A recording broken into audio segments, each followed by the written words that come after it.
हूं अंकुर और आप देख रहे हैं सत्यहिंदी.com। हमें खुशी इस बात की है कि आप हमारे सभी प्रोग्राम्स को पसंद कर रहे हैं और आपसे हमारा रिश्ता मजबूत हुआ है। और इस रिश्ते को और मजबूत करने के लिए डिस्क्रिप्शन में दिए गए लिंक पर क्लिक करिए, जिससे हमारा रिश्ता और मजबूत होगा। आइए अब एक नजर डाल लेते हैं अब तक की सुर्खियों पर। भारत और चीन सीमा पर चल रही तनातनी के बीच अमेरिकी राष्ट्रपति डोनाल्ड ट्रंप ने कहा है कि वो भारत और चीन के बीच मध्यस्थता के लिए तैयार हैं। उन्होंने कहा कि वो मध्यस्थता को लेकर भारत और चीन को सूचित कर चुके हैं। पूर्वी लद्दाख में वास्तविक नियंत्रण रेखा पर तनावपूर्ण माहौल के बीच चीनी विदेश मंत्रालय ने सीमा पर भारत के साथ स्थिति को सामान्य बताया है।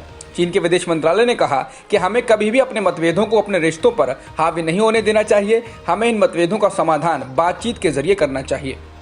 नए नक्शे को लेकर नेपाल ने एक कदम पीछे हटाया है। नेपाल की तरफ से जारी नए नक्शे को देश के संविधान में जोड़ने के लिए आज संसद में संविधान संशोधन का प्रस्ताव रखा जाना था, लेकिन नेपाल सरकार ने ऐन मौके पर संसद की कार्यसूची से आज संविधान संशोधन की कार्यवाही को हटा दिया और आज इस पर चर्चा नहीं की गई। बता दें, पिछले हफ्ते नेपाल ने एक नया नक्शा जारी किया था जिसमें लिपुलेख और कालापानी जैसे भारत के इलाकों को शामिल किया था, जिसके बाद से विवाद बढ़ गया था।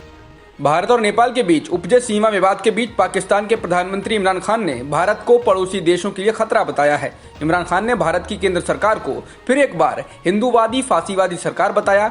पाकिस्तान के प्रधानमंत्री ने ट्वीट किया है, हिंदूवादी फासीवादी मोदी सरकार अपनी अभिमानी विस्तारवादी नीतियों, जो नाजियों के लेवेन सोहेम नीति के समान है, वो भारत के पड़ोसियों के लिए खतरा बन रही है। इमरान खान ने इसके साथ ये भी लिखा है कि बांग्लादेश को नागरिकता कानून, नेपाल और चीन के साथ सीमा विवाद और पाकिस्तान के खिलाफ झूठे अभियान चलाकर ये धमकी दी है। सुप्रीम कोर्ट ने बुधवार को केंद्र सरकार से पूछा कि जिन निजी अस्पतालों को मुफ्त जमीन दी गई है, वो कोरोना वायरस मरीजों का मुफ्त में या मामूली फीस में इलाज क्यों नहीं कर सकते। कोर्ट ने केंद्र सरकार से एक सप्ताह के अंदर जवाब मांगा है और कहा है कि जो अस्पताल मरीजों का मुफ्त या मामूली फीस में इलाज कर सकते हैं, उनकी पहचान की जाए। सुप्रीम कोर्ट ने मंगलवार को देश में फंसे प्रवासी मजदूरों के हालात पर खुद संज्ञान लिया था, जिसमें केंद्र और राज्य सरकारों को उनके लिए उचित व्यवस्था करने के निर्देश दिए थे। कोर्ट ने सरकारों से कहा था कि उनके द्वारा प्रवासी मजदूरों के लिए की गई व्यवस्था अपर्याप्त है और अब प्रवासी मजदूरों से संबंधित मामले पर कल सुनवाई होगी। बता दें, प्रवासी मजदूरों को लेकर सुप्रीम कोर्ट की निष्क्रियता को लेकर लगातार सवाल उठाए जा रहे थे। 10 वरिष्ठ वकीलों ने पत्र लिखा था, जिसके बाद इस पर संज्ञान लिया गया था। महाराष्ट्र के बाद केरल ने भी रेलवे की ओर से ट्रेनें भेजे जाने के तरीकों को लेकर आपत्ति जताई है। केरल सरकार ने कहा है कि रेलवे द्वारा बिना किसी पूर्व सूचना के ट्रेनें भेजे जाने का कारण कोरोना वायरस के खिलाफ चल रहा उसका कार्यक्रम गड़बड़ा सकता है। ट्रेनों के मुद्दे पर केंद्र सरकार की पश्चिम बंगाल से भी तनातनी हो चुकी है। केरल सरकार के वित्त मंत्री थॉमस इसाक ने आरोप लगाया है कि रेलवे केरल में कोरोना का सुपर स्प्रेडर यानी इसे खूब फैलाने वाला बनना चाहता है। हार्वर्ड यूनिवर्सिटी के प्रोफेसर आशीष झा से कांग्रेस के पूर्व अध्यक्ष राहुल गांधी ने बात की। इस दौरान प्रोफेसर झा ने कहा कि 3 टीकों ने ट्रायल में कोरोना वायरस संक्रमण के खिलाफ बढ़िया नतीजे दिए हैं, जिनमें से कोई एक टीका अगले वर्ष की शुरुआत में निश्चित तौर पर तैयार हो जाएगा।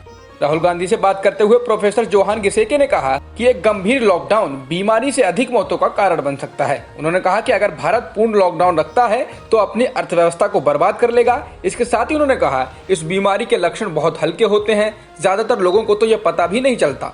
हालांकि कमजोर और बुजुर्ग लोगों को बीमारी से बचाव की आवश्यकता है, इसलिए यह साफ है कि इस बीमारी से ज्यादा लोग लॉकडाउन से मरेंगे।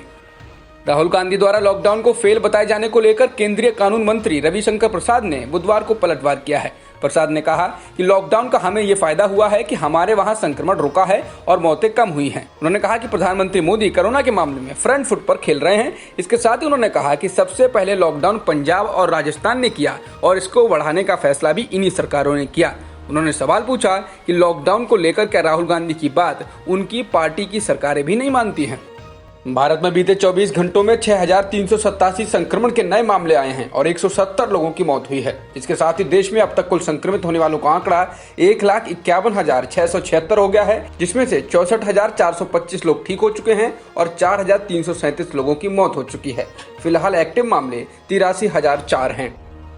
रेटिंग एजेंसी फिच ने फाइनेंशियल ईयर 2020-21 में भारतीय अर्थव्यवस्था के अनुमान में बड़ी कमी कर दी है। एजेंसी के मुताबिक इस साल भारत की आर्थिक विकास दर -5% तक गिर सकती है।